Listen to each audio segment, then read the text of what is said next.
Bonjour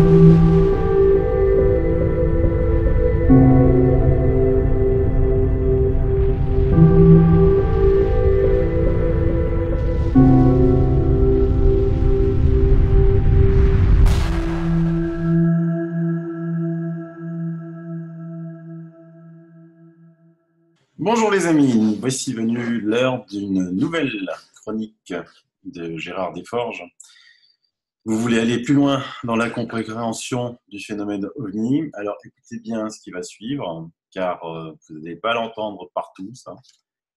C'est vraiment assez exceptionnel. Souvent en France, en 2019, on pense que le phénomène OVNI n'est lié, par exemple, à aucune preuve physique.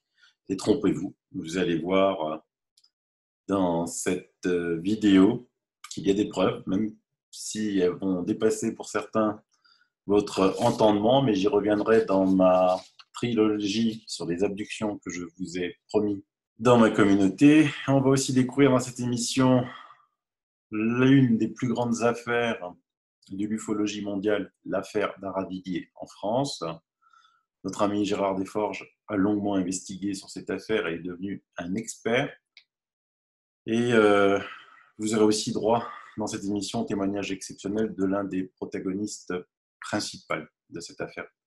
Je rappelle que les chroniques de Gérard Desforges sont juste une compilation de ce que cet homme exceptionnel de 80 ans a récolté comme indices et témoignages tout au long de sa carrière, tout au long de sa vie, et que cela devra aboutir à une vidéo, une émission exceptionnelle qui fera la synthèse de tout ce qu'il a emmagasiné comme connaissance et il nous livrera en exclusivité cette synthèse. Et à mon avis, je ne doute pas qu'elle sera fantastique. Voilà, assez parlé. Je vous laisse avec Gérard. À bientôt. Bisous.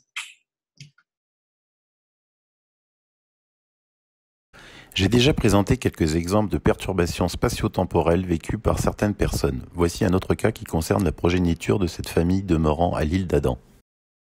Un cas dont j'ai déjà évoqué l'existence dans ma première vidéo. Nous reviendrons d'ailleurs sur ce cas.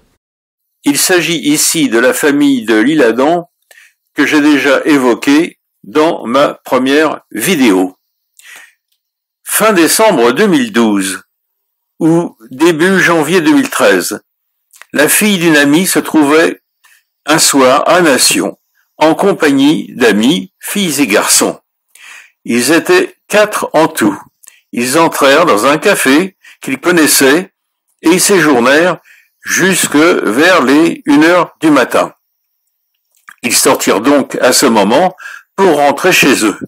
Tout à coup, les 4 se trouvèrent dans un environnement qui leur était complètement étranger. Plus aucun véhicule autour d'eux, plus aucun bruit, plus aucun signe de vie. Un immeuble se dressait près d'eux, devant la grille duquel se trouvait un petit être d'environ 1,20 m de haut, tout de blanc vêtu, entièrement lumineux. Il se tenait derrière la grille de cet immeuble. Paniqués, les 4 jeunes se mirent à prier dans un mouvement réflexe. Ils se mirent ensuite à courir, et l'environnement habituel redevint tout à coup normal. Rentrée chez elle, la fille de mon ami ne put contenir des pleurs, ce qui alerta sans doute sa mère, qui lui demanda évidemment des explications. D'ailleurs, elle avait déjà appelé sa mère en pleurant avant de rentrer à la maison. La nuit se passa, quelle nuit! Et le jour étant venu, cette jeune fille se trouve très perturbée. Réfléchissant à cet incident, ils ont conclu à l'anormalité de ce qu'ils avaient ressenti, vu qu'à Nation, à toute heure du jour et de la nuit, il y a toujours beaucoup de véhicules et d'animations. Se retrouver eux 4 à Nation, dans un environnement sans voiture, sans animation, sans bruit, c'était quelque chose véritablement incompréhensible, anormal. Ils ont tous ressenti ces mêmes impressions. Le petit être avait semblé disparaître sur place. Des scandales scientifiques les entités nous observent et leur charte est de ne pas intervenir directement dans nos affaires, car nous devons savoir construire seuls nos chemins civilisateurs. C'est la règle universelle. Les scandales n'épargnent pas le monde scientifique.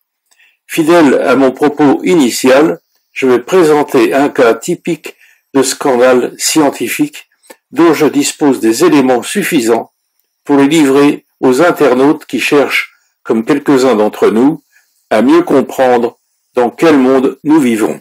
Mes amis Guy Cautenroc et Georges Mess se sont retrouvés confrontés à des histoires de boules apparues dans des circonstances mystérieuses.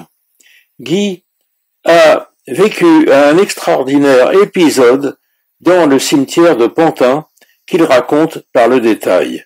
Il s'est retrouvé possesseur d'une de ces boules qui semble lui avoir apporté des améliorations concernant sa santé. Une dame a rencontré Georges Mess pour lui montrer aussi bien des boules qu'elle a l'habitude de trouver dans des conditions étranges, elle aussi. Et puis, il y a Charles, qui, sur son terrain, a trouvé plusieurs boules de la manière vraiment la plus étrange possible. Et nous avons enregistré son témoignage. Ces boules sont plus petites que des boules de pétanque fabriquées pour les enfants. Elles sont sphériques, d'aspect pierreux lisse. Je n'ai trouvé aucun scientifique pour investiguer ces trouvailles. Pourtant, toutes ces personnes étaient d'accord pour se déplacer afin de rencontrer des possibilités d'analyse des constituants des boules qu'ils avaient accueillies, j'oserais dire, malgré elles. Il faut dire que ces personnes ne désiraient pas trop confier leur trésor sans aucune garantie, d'autant que l'une d'elles, Charles, avait déjà confié à un laboratoire l'une des boules qu'il avait trouvées, boules qu'il ne revit jamais plus. Les boules trouvées par Charles sur son terrain, ici disposées en cercle.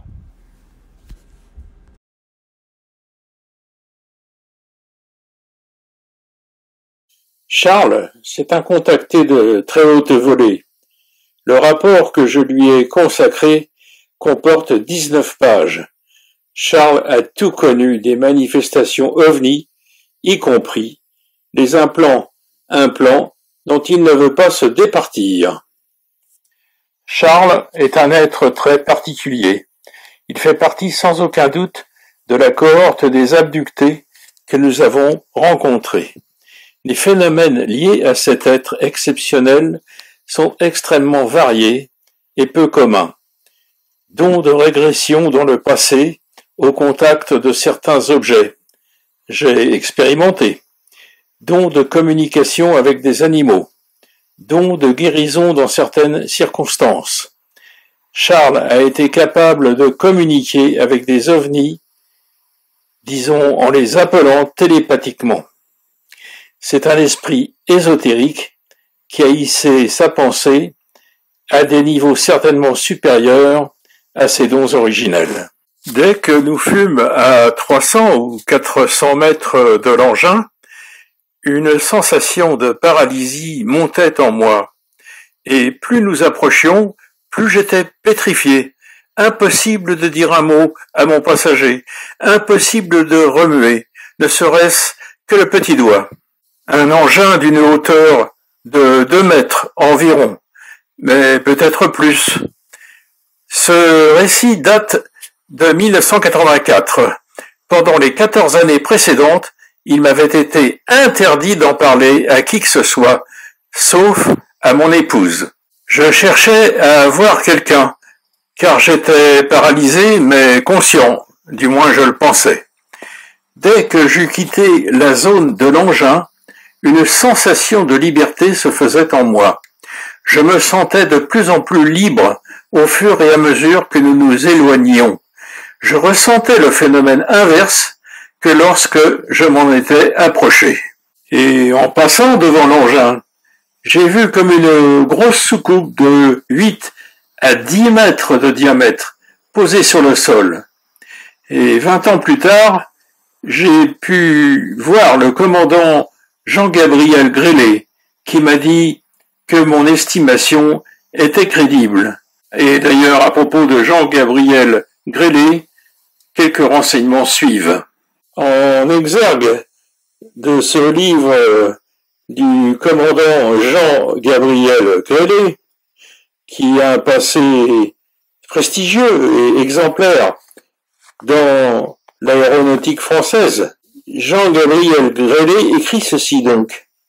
Sommes-nous seuls dans l'univers? À cette question banale, l'auteur en substitue une autre, beaucoup moins rassurante.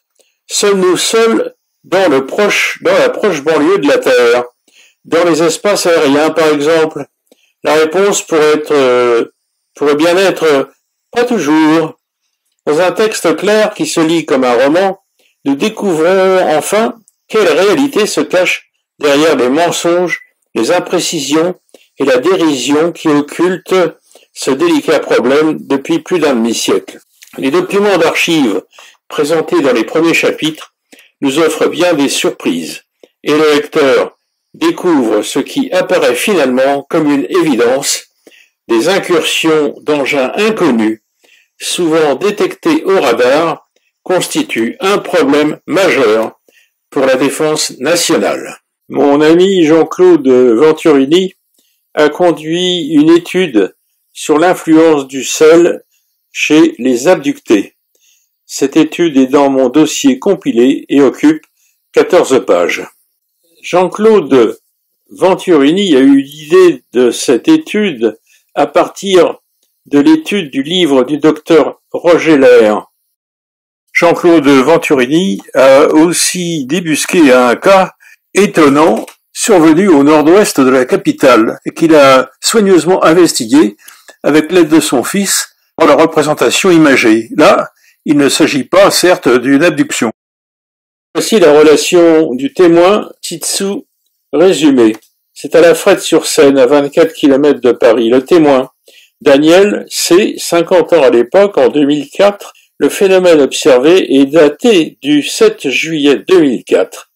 Et à 4h05 du matin, les objets représentés survolent le témoin alors qu'il se dirige en voiture vers son travail à Paris en empruntant l'autoroute du secteur, la A15. Ce cas a été investigué par Georges Mess et Jean-Claude Venturini et publié dans LDLN en février 2005 dans le numéro 377. La représentation que j'ai choisie se trouve dans une grosse publication aux États-Unis, effectuée par une personne très importante dans l'ufologie américaine, Kim Carlsberg, célèbre abductée américaine et artiste. Là-bas, comme en France, son histoire et ses conférences ne lui ont pas attiré que des amis. Son livre contient aussi mon témoignage sur l'affaire de Haravilliers. Ce gros livre qu'elle nous a dédicacé à Jean-Claude Venturini et à moi-même s'appelle « The Art of Close Encounters ». Il contient 548 pages.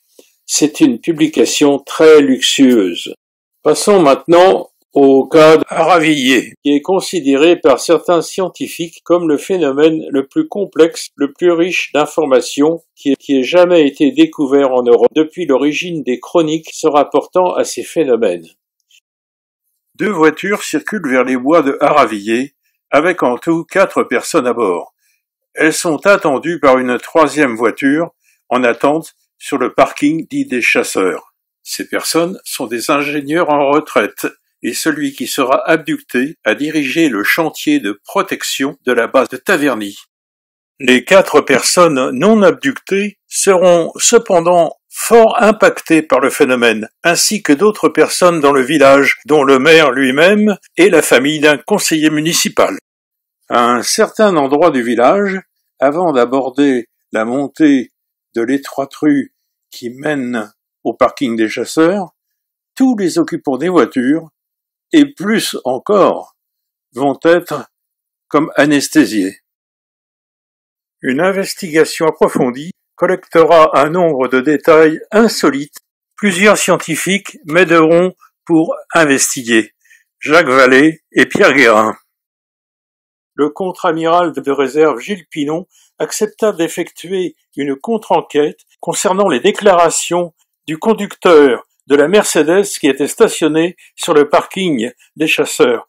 Gilles Pinon, un ami et formidable auteur d'un livre sur l'affaire de Fatima.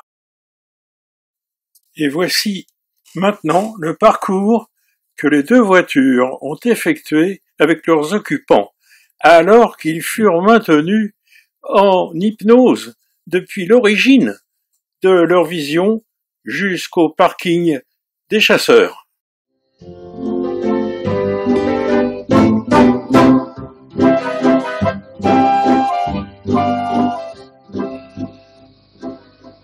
Ces personnes se retrouvent régulièrement pour des parties de chasse dans les bois d'Aravilliers. Ils sont une cinquantaine en tout. En face du parking des chasseurs, il y a une maison des chasseurs où tout le monde se retrouve pour les agapes de la mi-journée. Nos amis arrivent aux ruelles. Et là, ils vont commencer par voir une énorme lueur au-dessus de l'horizon. Et ils vont se poser des questions. Là, tout devant, mais qu'est-ce que c'est que ce feu d'artifice? Ils continuent leur progression et tout à coup, à ce niveau, oh là là!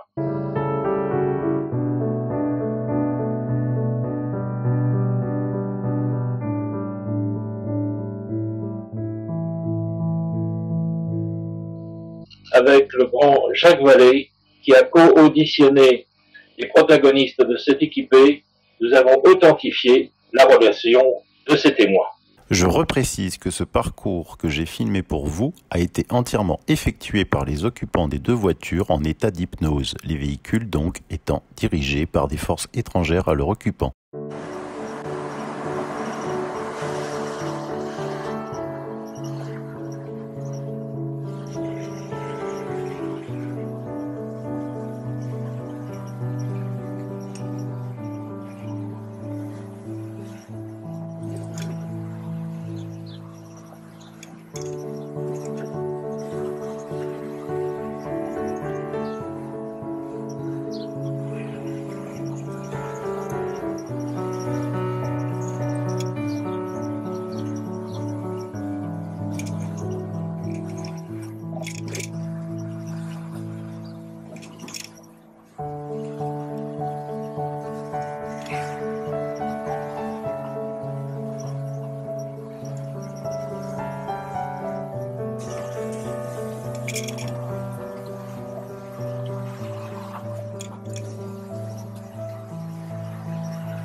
MD au centre de la photo, à gauche Jean-Claude Venturini, je suis à droite.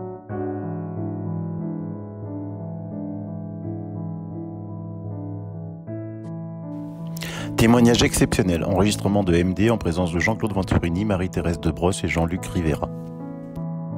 On a beau, ben, rien à faire, j'ai traduit rien à foutre. Ah ouais, d'accord. Mais j'ai entendu 200 en tout et pour tout, sur toute l'aventure. Quand le petit robot, quand la première fois dans le premier engin, parce que là je voyais le plafond voûté qui était crème assez soutenu d'ailleurs, qui était à côté de moi à gauche, là, à gauche, et avec le casque qui dépassait où j'étais allongé, toujours été allongé. Avec son casque noir, donc j'ai la photo, enfin le dessin là, qui a regardé à gauche, à droite, s'est penché, et d'une voix métallique m'a dit « D'en haut ». Et après, vas-y Toto, j'avais un hublot à ma droite, là,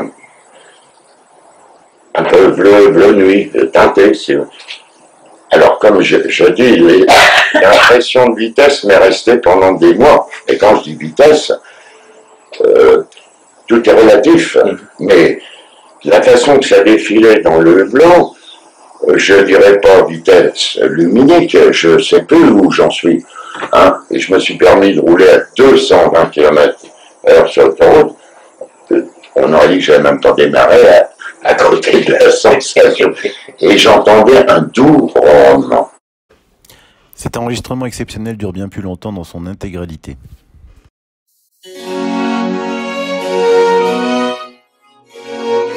Ce dossier est énorme et il est impossible dans cette présentation de rapporter tous les éléments qui le composent. La contre-enquête de Gilles Pinon confirma toutes les déclarations du témoin. Ce livre récemment paru de Jocelyn F. Keller expose les principaux événements liés à cette affaire complexe. On trouvera la quasi-totalité des phénomènes liés à cet événement dans différentes publications ou évocations lors de conférences ainsi que, bien entendu, sur mon livre numérique. Souvenez-vous de cette famille demeurant à l'Isle-Adam que j'ai évoquée dans la première vidéo. Voici un volet parmi les très nombreuses situations paranormales qui surviennent chez tous les membres de la famille. Difficile pour cette mère de cet enfant de pouvoir approfondir sa généalogie du côté de son géniteur. Sa mère, étant déjà mère de 3 enfants, expliqua à sa fille, la maman présente maintenant devant moi, que, d'une manière complètement incompréhensible, elle s'était un jour retrouvée place de la République dans un magasin qui s'appelait la Toile d'Avion. Elle a pris conscience qu'elle s'était vue nue montant un grand escalier. Sa maman habitait certes Paris, rue du Cardinal Lemoine, mais ce jour-là, d'après ce qu'en déduit sa fille, elle n'avait nullement l'intention de se rendre dans cet imposant magasin où se trouvait ce grand escalier, tout le long duquel se tenaient des êtres en armes qu'elle ne reconnaissait pas comme étant des êtres humains, à vrai dire. Ces êtres, harnachés, en militaire, armés, étaient plantés sur les marches. D'autres jeunes femmes se trouvaient dans la même situation, le long de la rampe. Les gardiens étaient raides et immobiles, comme des militaires. Gardiens impavides donc, au service d'un pouvoir inconnu et résolument déterminé. Disciplinés. Ces jeunes femmes avaient été conduites quelque part sous cette surveillance militaire et avaient été inséminées. La dame avait reconnu ce magasin, bien que n'ayant repris sa conscience seulement à l'intérieur, parce qu'il y avait déjà effectué des emplettes. Cela a dû se passer au mois d'octobre 1955. Elle était certaine que sa fille, à qui elle raconta cette extraordinaire histoire, était donc une hybride. Cette dame, que j'avais maintenant devant moi, me convainquit rapidement que depuis son plus jeune âge, elle se sentait différente des autres dans ses perceptions, ses expériences paranormales, les tableaux inspirés qu'elle produisait. L'investigateur que j'essaie d'être, au mieux de mes moyens personnels, eut comme première idée d'aller effectuer quelques vérifications élémentaires, logiques, concernant cette histoire. Je n'avais jamais entendu parler de ce magasin, la Toile d'Avion. J'allais donc place de la République, et au coin de la rue du Temple, alors que j'avais prospecté tous les pas de porte du secteur, je tombais sur un magasin de frusques haut de plafond qui m'interpella rapidement, car en son centre trônait un grand escalier qui menait à un premier étage. Le fameux magasin, anciennement la toile d'avion, le grand escalier. C'était le seul escalier de ce type que je pus voir, dans cette litanie d'enseignes et de bâtiments. Bien entendu, aujourd'hui, ce grand escalier avait été automatisé en escalator. J'ai eu la permission de le photographier, cet escalier. Il faisait très froid en cette période du mois de février. Les personnes âgées ne s'aventuraient guère à l'extérieur. Pourtant, c'était une de ces personnes que je m'impatientais d'interroger sur le passé de ce magasin. Au bout d'une demi-heure d'attente, de 20 questionnements, d'allées et venues dans le secteur, histoire surtout de me réchauffer, je trouvai enfin l'homme de la situation. Il me déclara avoir vécu il y a très longtemps dans ce quartier, et maintenant il demeurait dans un autre quartier parisien. Oui, me dit-il, ce magasin était bien celui de la toile d'avion, qui appartenait peut-être à la maison Boussac, mais il y a très longtemps. Ensuite, ce fut la maison Tati, qui reprit l'enseigne. Après, d'autres se sont succédés. La dame en question n'avait jamais fait de recherche particulière suite aux révélations de sa maman. À noter que ce magasin est toujours spécialisé dans la vente de tissus et de vêtements. Lorsque je lui eus raconté le fruit de mes investigations et que les photos lui furent présentées, aussitôt enregistrées sur l'ordi de la maison grâce à une clé USB, la maman montra évidemment sa surprise, son immense surprise quand même, et aussi la satisfaction de pouvoir confirmer auprès des siens, grâce à une investigation extérieure, la véracité de ce qu'elle avait expliqué au sujet de sa naissance, il y a si longtemps déjà. Ce dossier est aussi vraiment très consistant, très impressionnant, par la variété des situations vécues par tous les membres de cette famille, très liés. Je regrette ce silence qui s'est maintenant installé entre nous, tout d'abord à cause du décès de la maman qui a autant surpris les siens que moi-même. Personne ne s'attendait à un tel drame. Ces dossiers très chargés m'ont interpellé. Je pense que l'on peut me comprendre. C'était inévitable. Et j'en ai d'autres. De plus en plus s'imposait l'idée qu'il devait y avoir un lien entre toutes ces révélations. Et ce fut le cas, découvert et investigué par Georges Mess, auteur inspiré du livre Venir en France, paru aux éditions Interkeltia, qui hissa encore le niveau atteint par l'intensité de ces témoignages. Je me permets de recommander l'exploration du site de OVNI Paris, lieu de nos conférences depuis bien des années, riche d'une quantité de comptes rendus d'archives diverses, d'une gazette rendant compte des études et échanges de notre groupe de discussion, et qui a dépassé le nombre affolant de 70 numéros. Le site www.ovniparis.fr. Le cas investigué par Georges Mess est connu comme le cas Roro. Roro reste un homme en forme, bien vivant, et qui continue à nous étonner par la qualité, la précision, la profondeur de ses révélations depuis qu'il a été autorisé à s'exprimer. Avec Jean-Claude Venturini, nous avons participé à cette incroyable exploration. Il est impossible de développer ce compte-rendu ici. C'est un monument. Bien entendu, l'essentiel est consigné dans mon livre numérique, y compris sur YouTube et les archives du Sceau.